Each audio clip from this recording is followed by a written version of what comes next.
In the dust of the road, she was alone, until a horse stopped, and an unexpected gesture changed everything. Silence, respect, and destiny met there. Subscribe to the channel and discover how that moment became the beginning of a rebirth that inspired an entire community. The heat lashed the red dirt road that cut through the Bahian backlands like an open scar, while Gabriela dragged her feet through the dust, holding two worn suitcases that contained everything she had left in the world. Her heavy breathing and the sweat running down her face revealed not only physical exhaustion, but carried the weight of the humiliation she had suffered hours before. "No dowry, no marriage," were the dry words of Mr. Geronimo, father of Renato, her fiancé of 3 years, when he discovered that her family could not pay the price demanded for the union. Without even allowing a goodbye, the man ordered his son to leave her on that deserted road, kilometers from any village, as punishment for wasted time. Gabriela didn't shed a tear as she watched the pickup truck move away, raising dust that stuck to her skin like a second layer of shame. The silence that remained seemed more deafening than any cry she could have let out. Her stomach growled, reminding her that she hadn't eaten since morning, when she had left full of hope for what should have been a simple formality before the wedding. Hunger, however, was the least of her problems as she walked aimlessly, knowing she couldn't go back home. Her sick mother had already made it clear she couldn't support another mouth to feed. With each step, she carried the certainty that no one was waiting for her anywhere. The sun was beginning to tilt on the horizon when Gabriela spotted a cloud of dust approaching. She quickened her pace, trying to reach a small group of dry trees by the roadside, feeling fear grow along with the sound of hooves. It was a small group of 5 horsemen, men with sun-tanned skin who slowed down upon seeing her. 4 of them averted their gaze, as if the sight of a lone woman in that place was a bad omen, something they should not witness. Only one of them pulled the reins, making his brown horse stop completely. Unhurriedly he dismounted. He was a tall man with broad shoulders and graying hair at the temples, dressed simply. He approached in silence while the others continued their journey, looking back only once. Gabriela froze, gripping the handles of her suitcases so tightly that her knuckles whitened. The man stopped a few steps away from her, studying her face marked by fatigue and dust. Then, in a gesture that completely surprised her, he extended his hand and gently placed it on her head, like someone blessing or confirming the existence of another. It was a brief touch, almost imperceptible, but it went through Gabriela like a wave, breaking something inside her, not to destroy but to release. The man removed his hand and, without saying a word, took the 2 suitcases from her hands, with the naturalness of someone collecting something valuable found along the way. He turned, and, with a small nod, indicated that she should follow him to the horse. There was no urgency or imposition in his movements, only a quiet firmness that left no room for questions. Gabriela hesitated for only a second before following him. She had nothing to lose. The man placed the suitcases in the leather saddlebags of the animal and mounted with agility, then extending his hand to help her up. His calloused fingers firmly wrapped around hers, and soon Gabriela found herself sitting on the back of the horse, timidly holding onto the stranger's waist. They followed a side trail that veered away from the main road, entering a more rugged region where mandakaru cacti and zeek-zeeks dotted the parched landscape. Throughout the journey, they didn't exchange a single word. The silence, which had been oppressive in the solitude of the road, now seemed like a mutual agreement, almost comfortable. The sun was already setting when they arrived at a small community nestled in a valley protected by rock formations. Small adobe houses with thatched roofs formed a semicircle around a central square, where a large tree, one of the few with green foliage in that landscape, offered generous shade. Some children playing under the tree were the first to notice their arrival, immediately stopping what they were doing to observe. A little girl, no more than 5 years old, with large dark eyes and curly hair tied with colorful ribbons, pointed and shouted something Gabriela couldn't understand. In seconds, several people came out of their houses, forming a small, curious group in the center of the square.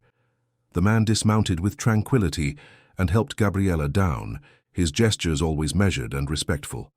3 elders approached, 2 men and a woman with white hair pulled back in a firm bun.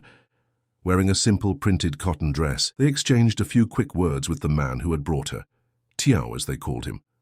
The old lady then approached Gabriela, examining her with eyes that seemed to see beyond the dirt and fatigue. "Come, girl," she finally said, her voice surprisingly strong for someone of such fragile appearance. "Let's clean off this road dust and give you something to eat. Afterward, there will be time for words." Gabriella cast a last glance at Tiao, who nodded slightly while handing her suitcases to a young man who had approached to help. The lady, who introduced herself as Donna Eulalia, led her to a small house on the edge of the community. It was a simple space but clean and welcoming, with whitewashed walls and an impeccably swept dirt floor. A clay jar with wildflowers added a touch of color to the rustic wooden table. "This place is for those who need time," explained Donna Eulalia, showing her a narrow bed covered with a colorful patchwork quilt. "Time to heal, time to decide. No one will rush you here." That night, after a bath and a simple but comforting meal, a thick broth of cassava with dried meat and herbs, Gabriella discovered that the community of Valle das Almas was a quilombo, territory of descendants of escaped slaves who had settled in that remote region more than 200 years ago, a place where time seemed to flow differently, protected not only by isolated geography, but by traditions and bonds that she was just beginning to understand. As she lay in the unfamiliar bed, Gabriella could not have imagined that a few kilometers away, a young motorcyclist who had passed by the main road had recorded on his cell phone the exact moment when Tiao dismounted from his horse to help her, and that silent image was already beginning to circulate among neighboring communities, triggering something much greater than a simple gesture of compassion in the middle of the backlands. The first rays of sun had barely touched the packed earth floor when Gabriella awoke, momentarily confused about where she was. The memory of the previous day's events returned like a wave, bringing with it a knot in her throat that she tried to swallow along with her wounded pride. She got up and carefully folded the patchwork quilt, a habit her grandmother had taught her. Make your bed as if you were going to receive an important visitor, even if the visitor is only your tomorrow. Outside, the quilombo was already pulsing with activity. Women carrying water buckets, children running between houses, and the smell of freshly brewed coffee filling the morning air. Gabriella took a deep breath, gathering courage to face the curious looks she would certainly receive. Upon leaving the small house, she was greeted by the toothless smile of a girl with thin braids decorated with colorful beads. "Good morning, road lady," said the little one, extending to her a steaming clay mug. "Grandma Eulalia sent the coffee." That's how Gabriella met Janaina, Donna Eulalia's 6-year-old granddaughter, who would become her constant shadow in the days that followed. The girl, orphaned by her mother since birth, and with her father working in the big city, was raised by her grandmother and the entire community, a child who belonged to everyone and who, in some incomprehensible way to Gabriella, seemed to have decided that the newcomer also belonged to her. Through Janaina's eyes and incessant questions, Gabriella began to know Valle das Almas, not only its physical geography, but its invisible web of stories, unspoken rules, and deep connections. She learned that Tiao, Sebastião Alves dos Santos in official documents that few there cared to use, was the unofficial leader of the community, respected not by imposition, but by the silent example he offered in every act. He was rarely present in the center of the quilombo, preferring solitary work in his fields on the higher slopes, or his long journeys to negotiate the sale of handicrafts produced by the community. "Uncle Tiao talks to horses better than to people," Janaina explained one afternoon, while showing Gabriella how to braid straw to make mats. "But he listens to everyone with his eyes." It was a strange description, but it made complete sense to Gabriella. The only time she had encountered him since her arrival, crossing paths near the community well, he had merely nodded, his dark eyes meeting hers for a brief moment, enough for her to feel that he truly saw her, not as the road lady, but as someone worthy of recognition. The days passed, and Gabriella gradually found her place in the routine of the quilombo. Under Donna Eulalia's patient tutelage, she learned to distinguish medicinal herbs, to prepare ointments for wounds and teas for different ailments. With other women, she improved handicraft techniques that she knew only superficially. Her hands, once delicate, gained new calluses, marks of belonging that she displayed with growing pride. It was during the 3rd week of her stay that the fragile balance she was beginning to build was shaken. A group of young men from the neighboring village arrived on noisy motorcycles, interrupting the tranquility of the afternoon. They came looking for Tiao, bringing their cell phones like small technological treasures that clashed with the simplicity of the place. "He's become famous!" shouted one of them, showing the screen where the video of the encounter on the road could be seen. Filmed from a distance, it showed the exact moment when Tiao dismounted from his horse, the simple gesture of his hand on Gabriela's head, the collecting of the suitcases. They were just a few seconds without sound, but they captured something so genuine that it had made the video spread quickly. "It already has more than 50,000 views," another young man informed. "People are calling him the Guardian of the Backlands." The news caused a mix of pride and discomfort in the community. The recognition was welcome, but the exposure brought risks for a people that had survived precisely by keeping away from the spotlight. For Gabriela, seeing that intimate moment transformed into a public spectacle provoked a renewed shame. There she was, eternalized in her fragility, exposed again without consent. That night, unable to sleep, she went out to walk under the starry sky of the backlands. She found Donna Eulalia sitting on a rustic bench in the central square, her hands busy with embroidery that her eyes could no longer see clearly, but that her fingers knew by memory. "I thought you would come," said the elder without raising her head. "Sit here, restless girl." Gabriela obeyed, the silence between them filled only by the sound of crickets and the rhythmic movement of the needle piercing the fabric. "What will you do now?" Donna Eulalia finally asked.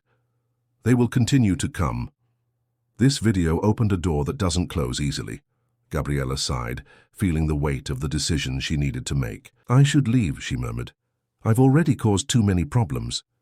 The old woman laughed, a surprisingly youthful sound. "Problem? You think you're that important?" Faced with Gabriela's shocked expression, she continued, "The world doesn't revolve around you, girl. What's happening is much bigger than you, than Tiao, than all of us. It's the meeting of different times. Ours, which flows like an old river, and theirs, which rushes like a flood." Her knotty fingers stopped the embroidery for a moment. "But you do have a choice. You can run away like a frightened animal, or you can stay and help us understand this flood before it drowns us." It was at that moment that a scream cut through the night. One of the oldest residents, Donna Zephyr, was coming out of her house supported by her granddaughter, her face contorted with pain. In an instant, Donna Eulalia was on her feet, the embroidery forgotten on the bench. "Get my herb bag," she ordered Gabriela, already heading to the sick woman's house. Hours later, when Donna Zephyr's crisis had finally yielded to the teas and compresses prepared by Donna Eulalia, with Gabriela's attentive help, the elder made an announcement that took everyone by surprise. "From tomorrow on, Gabriela will help me with the treatments. I have been teaching her, and she has good hands for care." Turning to the young woman, she added, "If you want to stay, of course."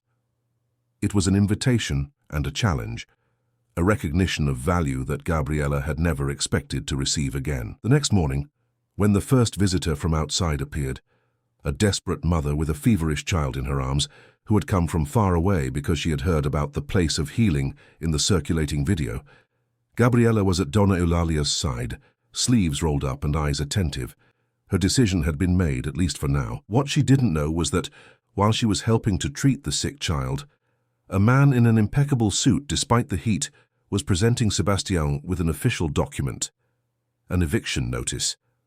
The state government, pressured by a construction company interested in the tourism potential of the region, was contesting the legitimacy of the Quilombola territory. They had 30 days to vacate the lands or face forcible removal.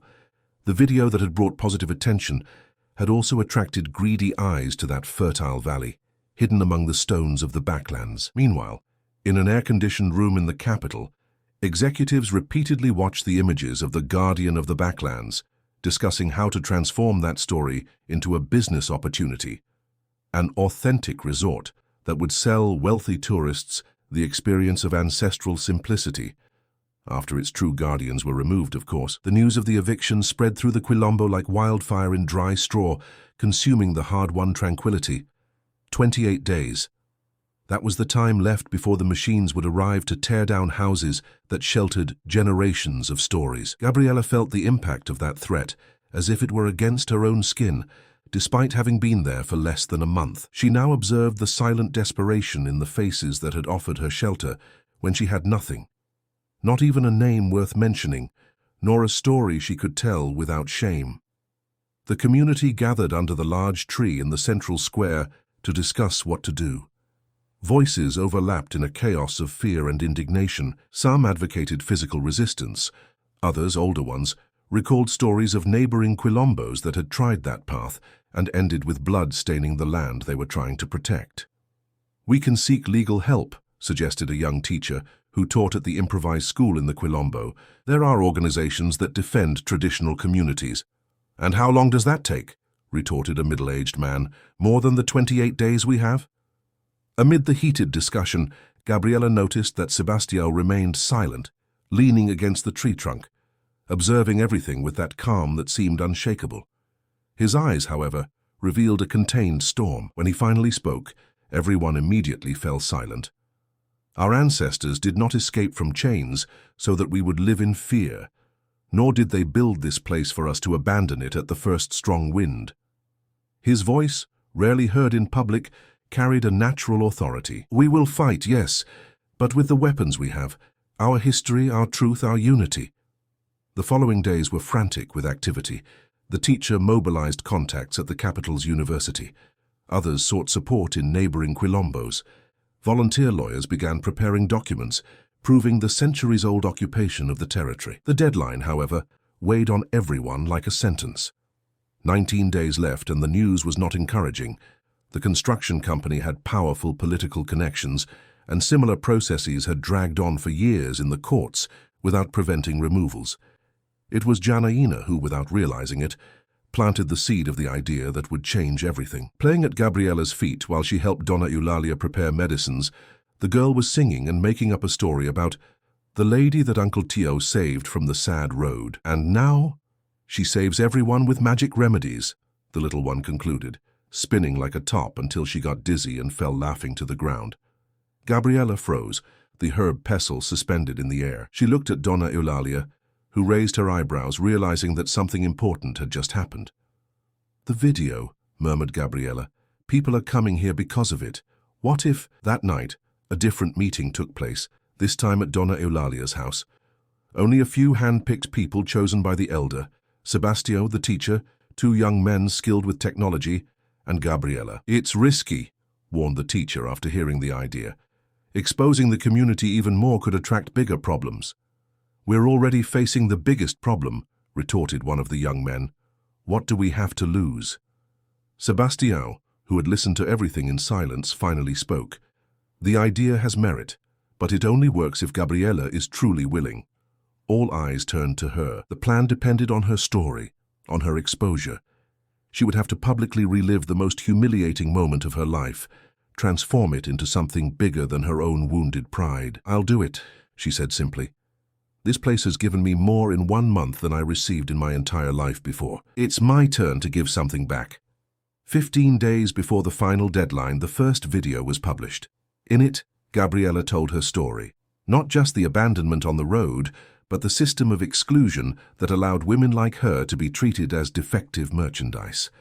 She talked about Sebastião's silent gesture, which she now understood not as charity, but as recognition of humanity. The video ended showing the work she now performed alongside Dona Eulalia, helping people who traveled days to receive treatments with the ancestral knowledge of the community. "And now they want to evict us," she said, looking directly at the camera with a firmness that surprised even herself. "Not just me, who am a newcomer, but people whose roots in this land are older than the laws that should protect them." The young people of the Quilombo, with help from university students in the capital, ensured that the video reached the right corners of the internet. In 3 days, it had been viewed more than 300,000 times. Journalists began to call. Reporters appeared in the dust of Vale das Almas, their cameras capturing images of the contrast between the simplicity of the place and the complexity of the knowledge preserved there. 12 days until the eviction, and a second wave of videos was launched, this time showing other women who, like Gabriela, had found refuge in the Quilombo over the years. An elderly woman who had escaped a violent marriage decades ago. A young mother who had fled with her small child from an abusive stepfather. Stories that intertwined with the function of the Quilombo since its origin. A space of freedom for those living under some form of oppression. Public pressure began to grow. Famous artists shared the videos. An opposition senator mentioned the case in a speech. Hashtags like Vale das Almas resists and Guardian of the Backlands were among the most discussed topics. 10 days until the eviction, and the threat still loomed, relentless. That's when Gabriela proposed something that initially seemed crazy. We need to formalize what we already do in practice, officially create a shelter center for women in vulnerable situations. The idea caused controversy in the community. Some feared that institutionalizing the shelter would attract even more attention and possibly problems. Others worried about the capacity to sustain such a project. Sebastio, surprisingly, was one of the first to support it. Our strength has always been in offering what no one else offers. If that now has an official name, so be it. 7 days until the eviction, and a delegation of state government representatives arrived at the Quilombo, not to negotiate, but to assess the negative repercussions the case was generating. They found a transformed community. Banners announced the Women's House of the Valley, a project in implementation that had already received donations and technical support from national and international NGOs. Volunteers, attracted by the videos, helped build a larger structure to house what previously happened informally in the community's homes. Journalists recorded everything. The image of Sebastio and Gabriela side by side, receiving the government representatives with the dignity of those who know exactly their value and their right to exist, circulated in newspapers throughout the country. 5 days until the eviction, and the pressure was now on the government. The case had gained proportions that no one could have predicted. The construction company, fearing associating its brand with a human rights violation scandal, issued an evasive statement about reassessing the project considering socio-cultural aspects of the region. 3 days before the final deadline, the announcement came. The state government would suspend the eviction process to conduct more in-depth studies on the legitimacy of the historical occupation. It wasn't a definitive victory, but it bought time, the most precious resource at that moment. On the night of that announcement, while the community celebrated with music and shared food, Gabriela found Sebastio sitting alone by the reservoir that supplied water to the Quilombo. She approached in silence, sitting beside him. For several minutes, they just observed together the reflection of the crescent moon shimmering on the water's surface. "Thank you," he finally said, his voice almost a whisper. It was the first time he had directed more than a few words to her since that encounter on the road. "For what?" she asked, genuinely surprised. "It was you who saved me." Sebastien shook his head slightly. "You transformed a simple gesture into something that is saving all of us." Then, in a movement that mirrored that first encounter, Gabriela extended her hand and briefly placed it on his head. Not as a blessing or charity, but as recognition between equals. A circle that closed, opening possibilities that neither could have imagined on that dusty road. A year had passed since those feverish days of resistance. The Women's House of the Valley, which had begun as a desperate survival strategy, had become concrete reality. A set of buildings made of adobe and local wood, erected in collective effort, that now sheltered 15 women and 7 children. The official recognition of the Quilombola territory was still going through the bureaucratic labyrinths of the government, but the immediate threat had dissipated like mist under the strong sun. The construction company had redirected its interests to another region after assessing that the image cost would be too high. Gabriela was no longer the road lady, but coordinator of the shelter project, working side by side with social workers and psychologists who came from the capital once a week. Her hands, now permanently marked by work with the land and herbs, moved with confidence among medicinal plants in the nursery she herself had designed. Little Janaina, now 7 years old, remained her faithful shadow, absorbing knowledge that merged ancestral wisdom and information from the books that frequently arrived in donations. "One day I'll be a doctor of plants and people like you," declared the girl with the absolute certainty that only childhood allows. Gabriela smiled, knowing that the girl had the potential to go much further, perhaps the first graduated doctor born in Valle das Almas. On that specific morning, the Quilombo was buzzing with preparations. Representatives of traditional communities from throughout the Northeast would arrive for the first regional meeting on sheltering and protecting women in vulnerable territories. It was an initiative that had been born from the repercussions of the Veil's story. Other communities, inspired by the model, were beginning to structure their own shelter spaces.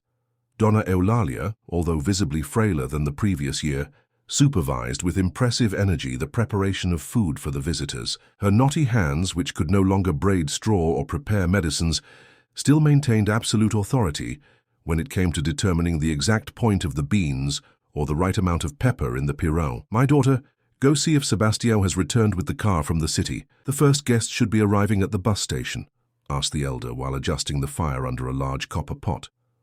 Gabriela nodded, drying her hands on the raw cotton apron embroidered with herbs, a collective gift from the first women sheltered in the official project. She followed the path that she now knew like the back of her hand, noticing how the landscape had subtly changed. Small rainwater collection systems dotted the roofs. A windmill, donated by an environmental NGO, lazily turned on the top of the hill. Seedlings of native trees, planted in collective effort, were beginning to establish themselves, promising shade and fruits for the years to come. Sebastião had not yet returned. Gabriela took advantage of the moment of solitude, now rare in her days filled with responsibilities, to climb to the highest point of the community property. From there, she could see the entire valley extending in its rustic beauty. On the horizon, dust announced the approach of a vehicle, probably the old pickup truck that the community had acquired with donations, driven by Sebastião, bringing the first participants of the meeting.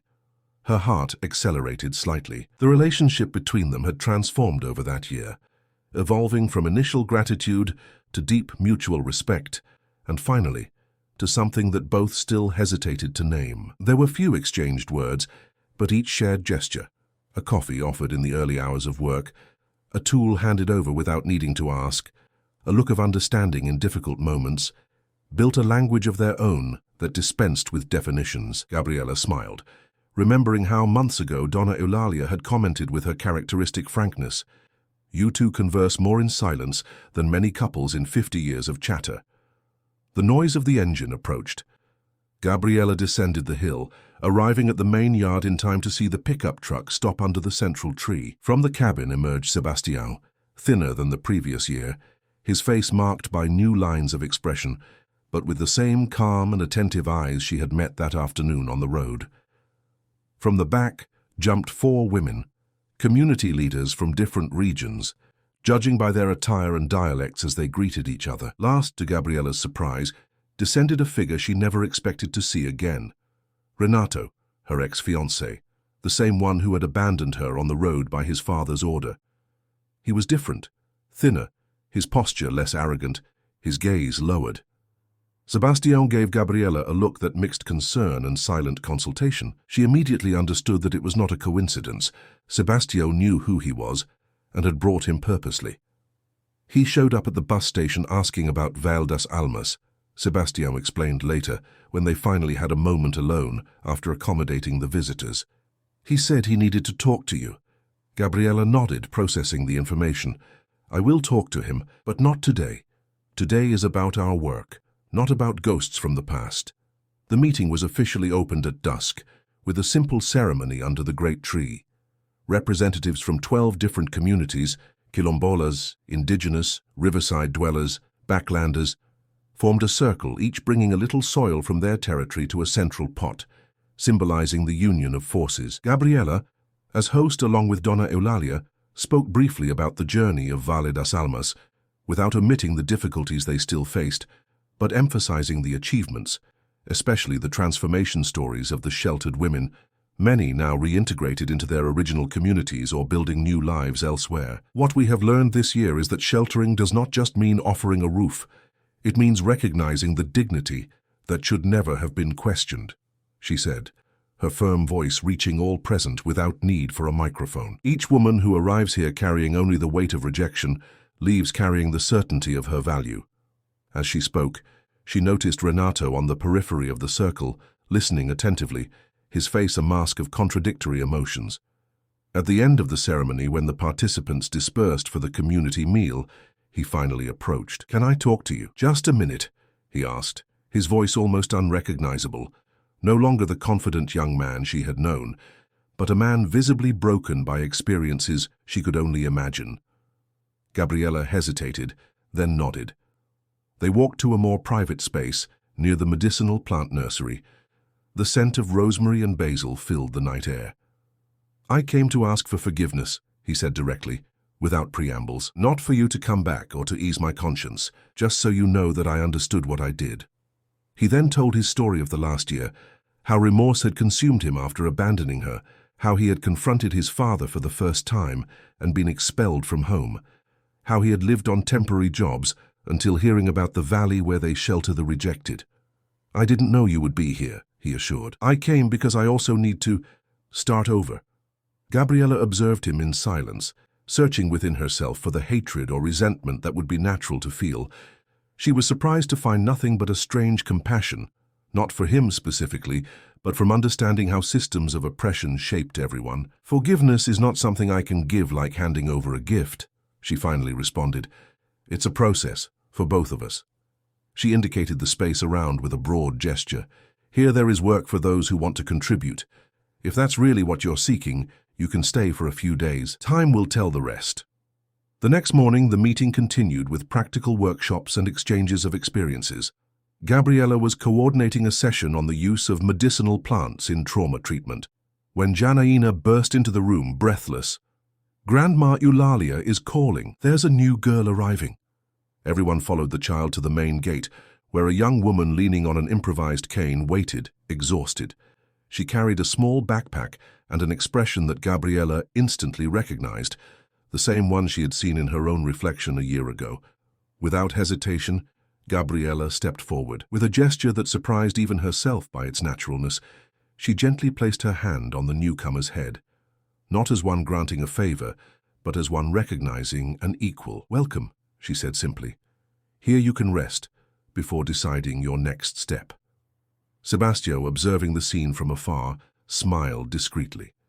The circle completed itself once more, simultaneously opening to include others. Later, as the visitors from the meeting shared their own stories of resistance and shelter around the fire, Gabriella realized a simple truth.